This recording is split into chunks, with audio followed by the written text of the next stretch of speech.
Hola chicos, bien, vamos a empezar entonces con nuestra clase de embriología según la programación y en esta oportunidad vamos a hablar de la primera semana de desarrollo, ¿no? Ya habíamos hablado en una clase pasada ya las generalidades, ¿no?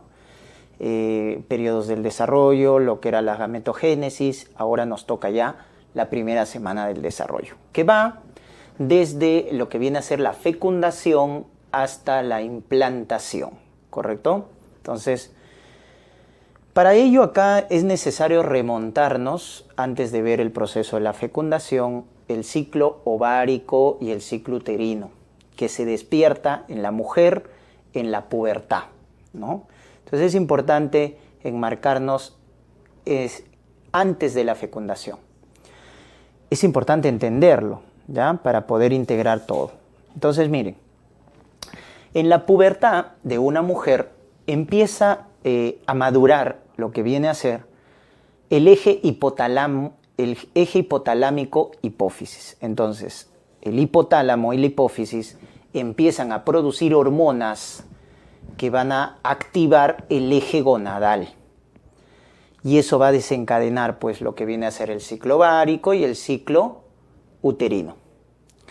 Entonces recuerden que el hipotálamo es el maestro de las glándulas, porque va a producir una hormona llamada GnRH, ¿ya? La llamada hormona liberadora de gonadotropinas, producido por el núcleo arcuato, ¿ya? Así se llama, núcleo arcuato del hipotálamo. Entonces el hipotálamo produce la GnRH que va a ir a estimular a la hipófisis, que es la glándula maestra. Entonces tenemos hipotálamo, hipófisis y gónadas, ¿verdad? Entonces el hipotálamo produce GnRH y la hipófisis empieza a producir en la pubertad, miren, LH y FSH, que son las llamadas gonadotropinas, la luteinizante y la folículo estimulante. Eso empieza a producir una mujer cuando alcanza la pubertad. Cuando alcanza la pubertad. Ya está. Y ese influjo hormonal, chicos, va a hacer que se despierte el ciclo ovárico que va a comandar al ciclo uterino. Entonces, ¿cómo es esto? Recuerden que en el ovario entonces va por estímulo, miren, de la FSH, estímulo del FSH, entonces en esta fase folicular predomina el estímulo de la FSH que viene de la adenohipófisis, estimulando el desarrollo de los folículos ováricos. Entonces ustedes recordarán que en los folículos ováricos tenemos este de acá, que es el folículo primordial, que contiene ovocitos primarios. Ya habíamos dicho que cuando una mujer nace, tiene ¿cuántos ovocitos primarios? 2 millones, ¿verdad? De reserva. De estos 2 millones, cuando llega a la pubertad, ¿cuántos son? 40.000, ¿verdad? 40.000. Y de estos 40.000 que llegan a la pubertad, finalmente se van a secretar en la ovulación, como vamos a ver, de 400 a 500. Solo 400 a 500 se expulsan en la ovulación, ¿ya? Entonces, miren, de estos 2 millones de ovocitos primarios que tiene una mujer recién nacida, a la pubertad llegan 40.000. Entonces, estos 40.000 ovocitos primarios están dentro de los llamados folículos primordiales, porque tienen, miren, están envueltas, ¿no? El ovocito primario, por células foliculares que son planas, ¿no? Miren, ahí lo están viendo. Que poco a poco van a empezar a madurar por influencia de la FSH, que ha empezado a secretarse en una mujer cuando inicia la pubertad. Entonces, la FSH hace que este desarrollo folicular se dé. Entonces, folículo primordial, empieza a crecer el folículo, ¿no? Ahí está el folículo en crecimiento, y se va a formar pues el folículo primario y luego el folículo secundario. Entonces lo que están viendo ahí en la imagen es un folículo primario, ¿no? Que ya miren cómo estas células foliculares estímulo de la FSH, empiezan a ordenarse y a formar la llamada capa de la granulosa, por afuera, ¿no?, del ovocito primario. Y por dentro tenemos la zona pelúcida, ¿ya? Entonces miren, el ovocito tiene una primera capa que está de rojo, que es la zona pelúcida, y por afuera las células de la granulosa, ¿no?, que son células foliculares. Entonces empieza a madurar, ¿ya? Entonces recuerden, folículo primordial, folículo primario, y cuando ya empieza a alcanzar un cierto grado de maduración, entonces se forma un antro, miren, una cavidad. Empieza a formarse una cavidad dentro de la capa de la granulosa. Entonces ahí ya le llamamos folículo secundario, ¿no? Folículo secundario, cuando ya empieza a formarse una especie de antro. También le llaman folículo vesicular. Entonces pasa por ese desarrollo, ¿no? Folículo primordial, folículo primario, folículo secundario.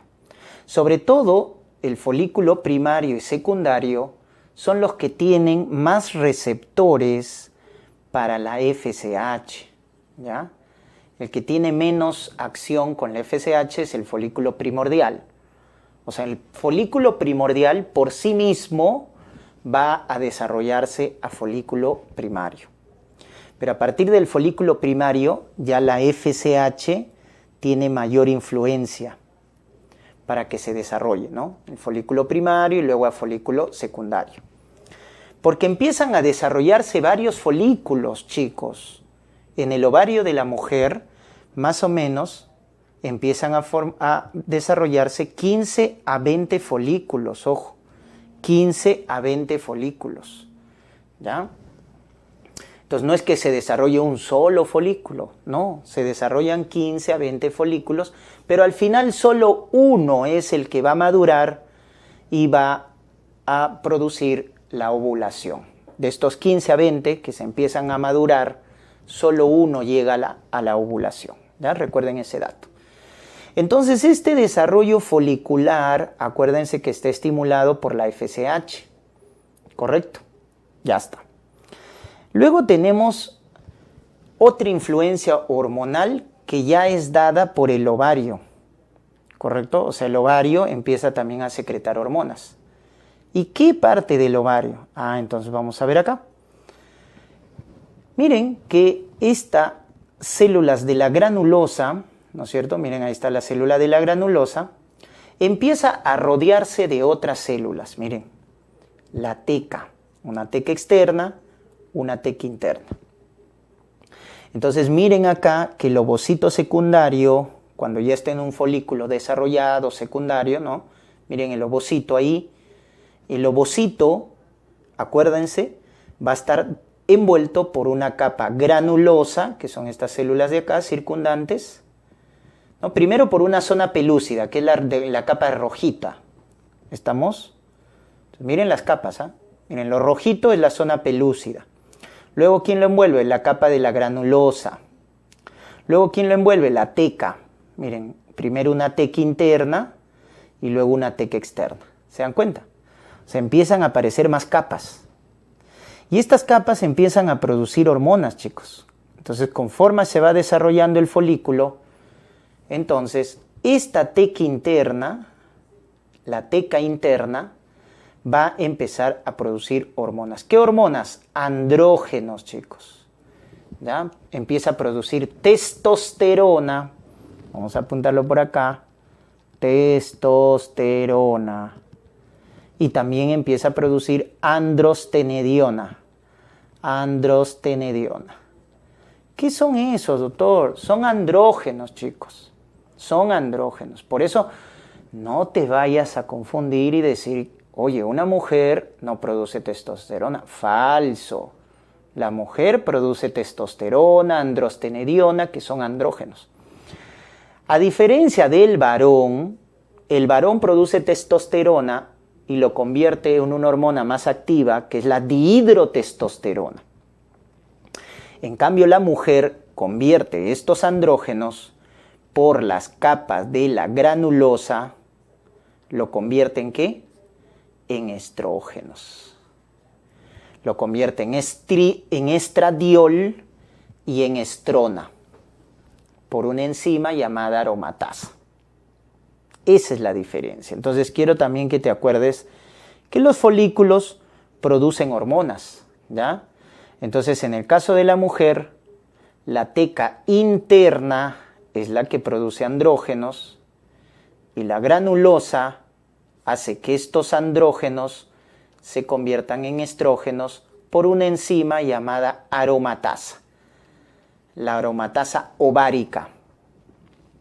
En cambio, en el varón, los andrógenos, la testosterona, recuerden, es producida por la célula de Leydig y es convertido a dihidrotestosterona, ¿verdad? Que es la testosterona activa, por otra enzima llamada 5-alfa reductasa.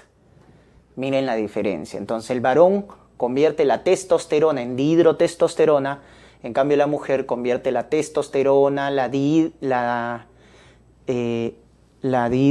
androstenediona, en estrógenos por la aromatasa.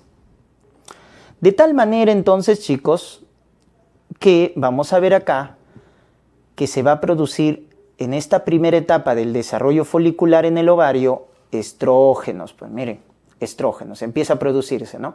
Miren cómo conforme se va desarrollando los folículos, como aparecen nuevas capas, teca interna, teca externa, etcétera, y la granulosa que ya estaba, entonces se empieza a producir estrógenos. Entonces miren cómo el estrógeno empieza a aumentar, ¿no? Sobre todo el E2, sobre todo el estradiol, ¿no? Entonces todo es rítmico. El hipotálamo produce gen RH, la hipófisis produce FSH, la FSH permite el desarrollo folicular y los folículos ováricos, con la teca interna y la granulosa, empiezan a producir estrógenos. ¿Se dan cuenta? Y llega un punto en que se produce un pico de estradiol, como están viendo acá, un pico de estradiol. Y chicos, ese pico de estradiol produce el pico de LH. Y es por eso que acá tenemos un feedback positivo, único en el cuerpo, porque los demás feedbacks son negativos. En el caso de hormonas tiroideas, etc. Los feedbacks son negativos. Pero cuando a ti te digan qué feedback positivo tenemos en el cuerpo, es este: pico de estradiol, pico de LH. Es un feedback positivo. Y ese pico de LH es muy importante. ¿Por qué razones? Una de las razones por las cuales ese pico de LH es importante es que el folículo que está desarrollándose y que contiene al ovocito empieza a terminar su división meiótica. Porque tú te acuerdas, o ya te olvidaste, ¿no? Tal vez, que cuando habíamos visto la ovogénesis, la mujer tenía su ovocito primario que había hecho un primer stop. ¿En dónde, chicos? ¿Se acuerdan? El primer stop en profase 1. ¿En qué subetapa? Diploteno. ¿Se acuerdan que ahí se había quedado? Ahí estaba el ovocito primario de una mujer. Ahí se quedó. Y así llega la pubertad. Entonces, cuando llega ese pico de LH por ese pico de estradiol, se reanuda la primera división meiótica. Entonces, ese pico de LH permite que el ovocito primario complete su primera división meiótica y que produzca ovocito secundario, más su cuerpo polar, ¿no? Ya adicionalmente. Pero nuevamente te das cuenta que el ovocito secundario se queda, ¿no? Que es el segundo stop. ¿En dónde se queda? En metafase. En metafase 2, porque ya estamos en la segunda división meiótica, que es lo que hace el ovocito secundario. Entonces, eso quiero que te acuerdes, que había 2 stop en la mujer. Entonces, al inicio se había quedado en profase 1 diplotano, y entonces este pico de LH es muy importante porque permite